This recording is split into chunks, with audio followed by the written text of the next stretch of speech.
오늘 우리가 함께 나누실 말씀은 마태복음 6장 1절에서 4절까지의 말씀입니다. 마태복음 6장 1절로 4절까지의 말씀 우리 함께 합독하시겠습니다. 사람에게 보이려고 그들 앞에서 너의 의를 행하지 않도록 주의하라.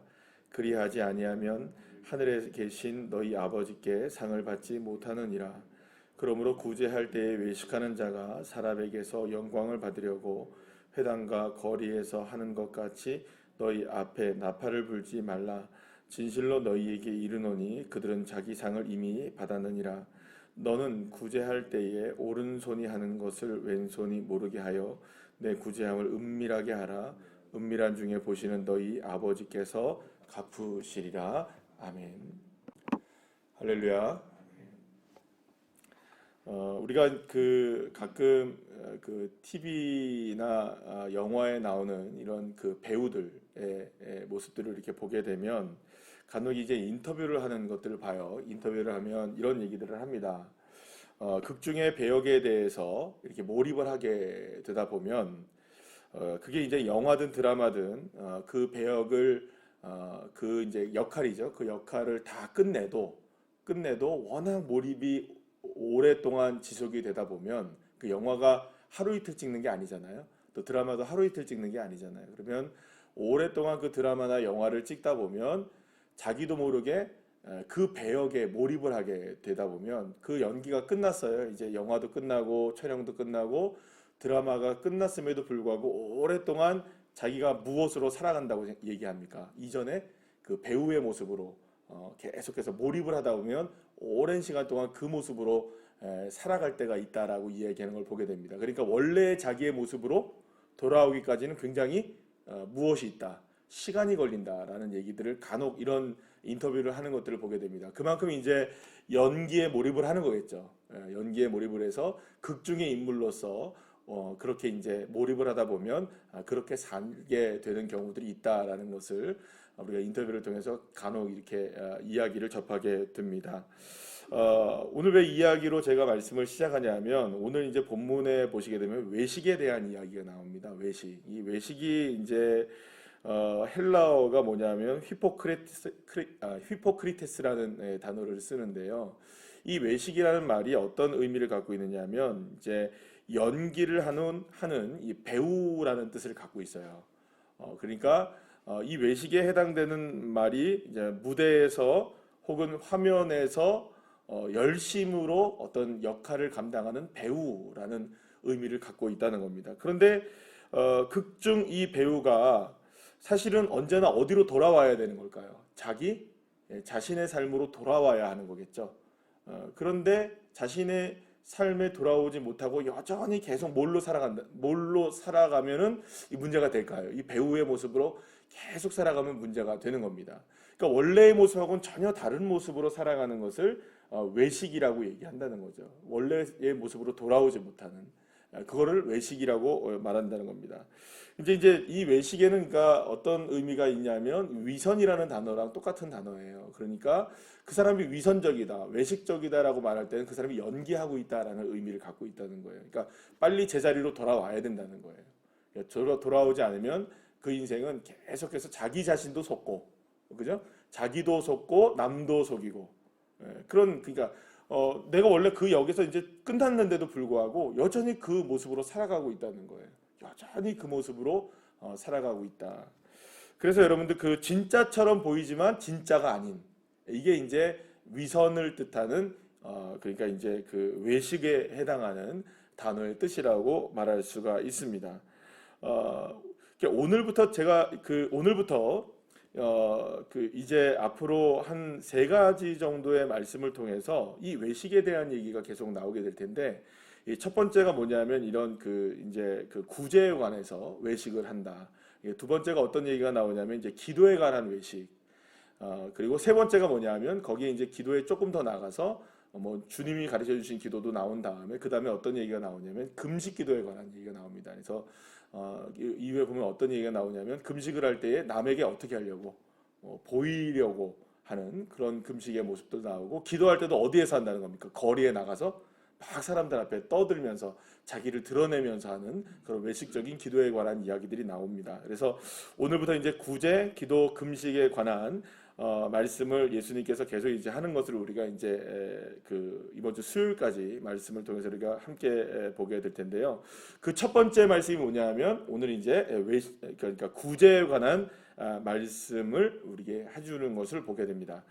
예수님은 첫 번째로 이제 외식을 이야기하면서 이런 그 위선적인 삶에 대해서 얘기하면서 이제 외식에 관한 이런 그 뭐랄까 이게 구제에 관한 이야기를 하게 되는데요. 여러분 구제라는 뭡니까? 누군가를 도와주는 거죠. 그리고 도움이 필요한 사람, 그리고 또 어려움을 당한 사람, 그래서 뭔가 이렇게 도움이 필요한 사람을 도와주는 것을 구제한다라고 얘기합니다. 그러면 여러분 구제한다는 것은 분명하게 대상자가 있죠. 어떤 사람입니까? 어려움을 당한 사람이 거기에 대한 대상자가 되죠. 그러면 목적이 누굽니까? 이 구제를 하는 목적 자체가 사진을 찍기 위함입니까? 그 사람을 위함입니까?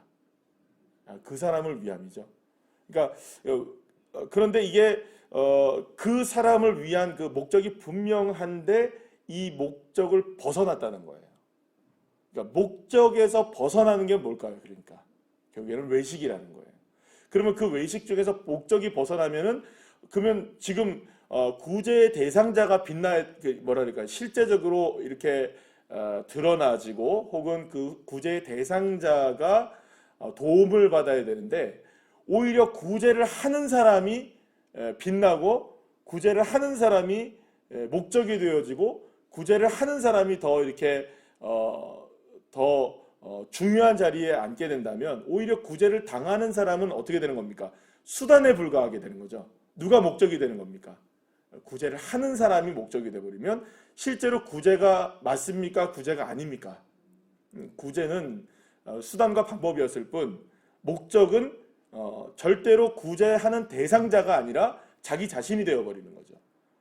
그래서 오늘 이제 예수님이 우리에게 이제 구제에 관한 얘기를 통해서 먼저 이제 외식에 관한 이야기를 하는 것 중에 하나는 뭐냐면 이 외식 뭐 구제를 이렇게 해라 저렇게 해라는 여러분 단순하게 구제의 방법에 관한 이야기를 가르쳐 주시는 것 이상의 의미가 있다는 것을 아셔야 됩니다. 왜냐하면 이게 지금 어디 안에 들어와 있는 겁니까? 7장까지는 다 무슨 내용이에요? 지금 소위 말하는 새벽이라 아직까지 이게 우리 뇌가 아직까지 돌아가지 않아서 막 이렇게 돌아가야 되는데 이게 지금 7장까지 내용은 산상수훈이잖아요. 산상수훈의 가장 중요한 가치는 어디에 있다고 말씀드렸습니까? 하나님의 나라를 이 땅 가운데 소개시켜 주는 거죠. 그러니까 이 땅에 살아가는 모든 질서가 있는데 이 땅의 질서가 아닌 이제 무슨 질서가 필요하다. 하늘의 질서가 필요하다. 이거 어제 말씀 함께 나눈 거 맞나요, 우리가? 어제 주일 낮에 우리 함께 말씀을 나눈 거거든요. 자, 그러니까 하늘의 관점에서 이 땅의 관점을 볼 때는 이렇게 되면 안 되는데라는 것들이 있는 거예요. 예수님이 보실 때에는. 이제는 더 이상 이렇게 살면 안 된다. 그러니까 이것이 이제 외식에 관한 문제를 주님께서 얘기를 하시면서 이 땅에 그러니까 워낙 무엇이 많다는 겁니까? 외식이 많다는 거예요. 그러니까 외식이 많다는 건 결국엔 어떤 의미가 되느냐? 목적이 다 사라져 버렸다는 거예요. 다. 원래의 목적을 다 잃어버렸다는 거죠. 그리고 또 모든 것의 목적이 다 누구에게로 지금 귀결되고 있느냐? 그 행위를 하고 있는 나에게 전부 다 집중되어 있다라는 거예요. 그래서 이제 똑같은 얘기가 아마 반복이 되겠지만 구제도 그렇고 기도도 여러분들 누가 지금 빛나고 있다는 거예요. 기도할 때도 여전히 나의 행위로서의 기도가 빛나고 있고 금식을 하고 막 슬픈 기색을 떼요. 그러면 저 사람 금식하나 보네 이렇게 된다는 거예요. 그러면 금식을 한다는 것 자체가 남들한테 이렇게 보여지게 된다는 거예요. 그러면 보여지게 되는 것으로 인하여서 다 지금 어떻게 된다고 주님이 말씀하십니까? 상 다 받은 거다 그 사람들은. 그러니까 목적이 자기가 되는 순간에 상은 이미 다 끝난 거다. 그러니까 만약에 그렇게 된다면은 이 일을 하는 것 자체가 기도든 그것이 금식이든 그것이 구제이든 모든 것이 다 목적을 잃어버리게 된다는 것이에요. 그러니까 목적이 누가 된다면 결국에는 내가 목적이 되어 산다면 그러니까 결국에는 이원은 어디에서부터 시작된 모습일까요? 계속 말씀을 나누는 것 중에 하나이지만 이게 태초부터 계속된 이야기입니다. 그러니까 아담과 하와가 결국에는 선악과를 따먹은 것도 누구를 위함이었습니까? 자기를 위함이었어요. 그러니까 목적이 누가 된 겁니까? 그러니까 하나님과의 언약이 목적이었죠. 근데 그 목적이 갑자기 누구에게로 변하는 겁니까? 나에게로 변하니까 따먹을 수 있었던 거예요. 그러니까 지금 태초로부터 지금까지 계속되고 있는 영적 싸움이 뭐냐 하면 이 위선과의 싸움인 거예요. 이 외식과의 싸움인 거죠. 그러면 그 외식은 뭐냐? 우리가 그냥 이렇게 드러내놓고 뭔가 이렇게 자랑하고 이런 정도의 문제를 주님께서 얘기하시는 게 아닙니다. 목적이 바뀌었다는 거예요. 그러니까 세상은 어떤 목적을 가지고 다 살아갑니까? 나를 위한 목적으로 다 귀결되고 있어요. 여러분, 다 납니다. 그죠? 이 세상 살아가는 모든 사람들이 대부분의 모습들이 다 어떻습니까? 아니야. 예외 없이 다. 내가 제일 아파요. 그죠? 제가 제일 힘들어요. 내가 제일 문제가 많아요. 다 그렇게 생각해요. 내가 제일 기뻐요. 남들이 기쁘건 안 기쁘건 내가 슬프면 다 슬픈 거예요. 그죠? 남들이 슬프건 안 슬프건 뭐 어떻게 아프건 간에 내가 기쁘면 기쁜 세상인 거예요. 그러니까 모든 걸 다 누구에게로 집중되어 있는 세상입니까? 다 나에게 집중되어 있어요. 그래서 이 세상 자체가 위선이고 외식적인 세상인 거예요. 그래서 주님은 지금 우리에게 말씀하시는 겁니다. 그 목적이 바뀌어야 된다는 거예요. 방향이 바뀌어야 된다는 거예요. 나를 향했던 목적들을 계속 여전히 나를 위해서 살아간다면 결국 그 사람 어떤 인생이 될 수밖에 없다. 배우의 인생을 살아가는 거예요. 돌아와야 된다는 거예요. 무대 위에서 언제나 스포트라이트 받는 인생이 될 수 없다는 거예요. 그런 인생, 내가 그런 인생 되어서는 안 된다는 거죠. 하나님 나라를 살아가는 사람들에게 있어서 가장 중요한 가치는 어디에 있느냐? 내가 주인된 인생이 아니라 나의 주인 되시고 나와 함께 하시는 그 주님이 나의 주인 되시는 하나님의 다스리심이 목적이 되는 그 인생으로서의 삶이 변화되지 않으면 여전히 우리의 삶은 계속적으로 외식적인 삶을 살아갈 수밖에 없다. 그러니까 구제를 해도 그것은 하나님의 영광이 아닌 거예요. 누구의 영광이 되는 겁니까? 그러니까 자신의 영광이 되는 거예요. 그러니까 구제를 하지 말라는 얘기가 아닙니다. 기도를 하지 말라는 얘기도 아니고 금식을 하지 말라는 얘기도 아니에요. 그러니까 구제를 하든 기도를 하든 뭐를 하든 간에 그 목적이 변하지 않으면, 목적이 올바르지 않게 되면 이건 다 무대 위에서 스포트라이트 받는 배우의 모습이 될 수밖에 없다. 거기에 몰입하다 보면 나도 모르는 사이에 여러분들 내가 아닌 다른 사람으로 살아가는 거예요. 근데 그걸 알까요? 모를까요? 모르는 거예요. 내가 그 모습으로 살아가는 거를.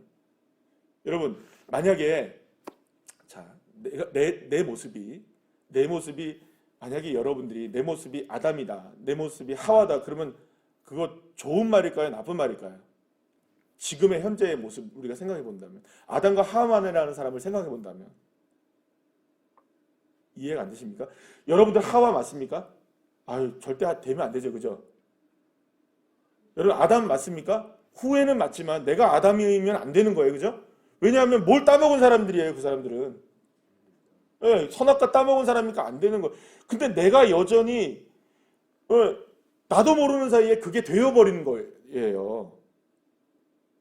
나도 모르는 사이에 아담이 되어 있고 나도 모르는 사람이 하와가 되어 있는 거예요. 그렇게 살면 안 된다는 겁니다, 주님이. 목적이 내가 되며 살면 나도 모르는 사이에 선악과 막 따먹고 있는 아담이 되고 하와가 져 버려 있는 거예요. 나도 모르게. 그럼 무대 위에 인생을 살아가는 거예요, 그렇게. 세상이라는 무대 속에서 나도 모르게 하나님의 자녀가 아닌 세상의 모습으로 그렇게 살아가고 있는 거예요. 그래서 우리가 하나님 나라에서 경계하며 우리가 살아가야 되는 삶의 모습 가운데 하나가 가장 문제가 되는 것 중에 하나가 뭐냐면 이 목적이 변하지 않으면 안 된다는 거죠. 사랑하는 여러분, 우리의 삶의 목적이 나에게서 하나님에게로 바뀌는 믿음의 자녀들이 되시길 소망합니다. 아무리 화려한 유혹이 있다 할지라도, 아무리 좋은 자리가 우리가 있다 할지라도 그것이 주님의 목적에 부합하지 않는다면 과감하게 내려놓을 수 있고, 주님의 뜻이 아니라면 포기할 수 있고, 주님이 원하시는 길이 아니라면 내려놓을 수 있는. 그래서 여러분들 아담이 되고 하와가 되면 뭐 할 거예요? 그래서 결국에는 우리가 그런 인생이 되면 뭐 할 거예요? 계속해서 무엇과는 멀어질 수밖에 없으니까. 하나님 나라에서 멀어질 수밖에 없잖아요. 그러니까 뭘 하든 간에 하나님의 영광을 위해서라는 말은 단순하게 우리가 주님께 영광 돌립니다 이런 말이 아닌 거죠. 목적이 변해야 됩니다. 그러니까 뭘 해도 목적이 변하면 그 인생이 승리하는 인생이 되는 거죠. 내가 비록 부족하고 연약해도 하나님, 나라는 사람이 주님을 위해 쓰임받기를 원합니다. 주님의 영광 위에 살기를 원합니다. 내 인생의 나의 목적이 내가 아닌 주님이 되시길 원합니다. 여러분, 그러면 내가 가진 것 없고 부족하고 연약해도 주님 나를 통해 쓰십니다. 그리고 주님이 나를 통해 역사하시죠. 이 믿음이 저와 여러분에게 있기를 소망합니다. 그리고 그렇게 온전하게 쓰임받기를 간절히 소망합니다. 사실 산상수훈의 말씀이요, 이게 제가 예전에 산상수훈도 강의를 했었어요. 5장부터 7장까지 다 잊어버리셨겠지만, 기억을 잘 못하시겠지만 그때도 설교를 했는데요, 이제는 좀 다르게 다가와요. 또 두 번째로 이렇게 하니까 이거 큐티 말씀으로 이렇게 접하게 되니까 완전히 새롭게 다가와요, 저한테는. 그래서 사실 어렵습니다. 하나님의 나라를 소개한다는 것 자체가 왜 여러분들 어렵죠? 왜냐하면 눈으로 보여지는 나라면 여러분들 이렇습니다 저렇습니다라고 얘기를 하지만 그게 눈으로 보이는 게 아니잖아요. 그러니까 쉽지 않죠. 그러나 그렇다 할지라도 산상수훈의 말씀을 우리가 들어야 할 7장까지의 내용 속에선 오히려 그래서 7장까지 산상수훈의 말씀은 이렇게 어렵습니다. 오히려 더 쉬운 거는 뭐냐, 쉽지는 않지만 사건을 얘기하는 건 훨씬 쉬워요. 누가 고침받았다, 나음을 입었다, 기적이 일어났다, 이런 건 훨씬 더 은혜롭습니다. 그래서 이 산상수훈의 말씀은 제가 설교를 하면서도 아멘이 잘 안 나오더라고요. 왜냐하면 힘드니까, 어려운 개념들이니까. 그래서 여러분 꿋꿋하게 참으셔서 하나님 나라를 우리 살아가는 믿음의 백성들로 세워지는 저와 여러분들 되시기를 소망합니다. 목적을 바꿉시다. 내가 아닌 하나님을 향한 목적으로. 기도하시겠습니다.